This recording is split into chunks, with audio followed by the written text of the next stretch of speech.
আসসালামু আলাইকুম dear viewer. আমি আপনাদের দেখাতে যাচ্ছি কিভাবে একটি প্রাইভেট লিমিটেড কোম্পানির ট্যাক্স ক্যালকুলেশন করতে হয়।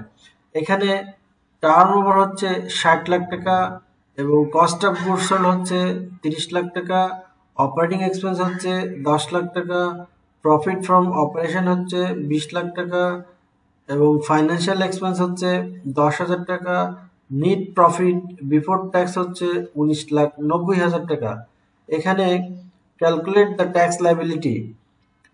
আমরা জানি প্রাইভেট লিমিটেড কোম্পানির টার্ন ওভার ট্যাক্স হচ্ছে 0.60% এবং রেগুলার ট্যাক্স হচ্ছে 27.5%। সুতরাং টার্ন ওভার ট্যাক্স হচ্ছে 36,000 টাকা এবং রেগুলার ট্যাক্স হচ্ছে 5,47,250।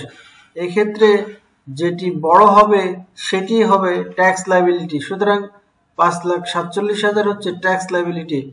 যেহেতু এখানে রেগুলার ট্যাক্স লাইবিলিটি বড় এবং টার্নওভার ট্যাক্স ছোট, সুতরাং এই 5,47,000 কে আমার ট্যাক্স লাইবিলিটি হিসাবে কনসিডার করতে হবে এবং এটি অবশ্যই ট্যাক্স ডের ভিতরে পরিশোধ করতে হবে, আদারওয়াইজ এর ক্যালকুলেশন অন্যরকম হয়ে যেতে পারে। সুতরাং আমার ট্যাক্স লাইবিলিটি হবে 5,47,250 এবং সেই ক্ষেত্রে নেট প্রফিট আফটার ট্যাক্স হবে 14,42,750। এক্ষেত্রে ইনকাম ট্যাক্সের জন্য জার্নাল এন্ট্রিজ হবে ইনকাম ট্যাক্স এক্সপেন্স ডেবিট এবং ইনকাম ট্যাক্স পেয়েবল ক্রেডিট 5,47,250 টাকা।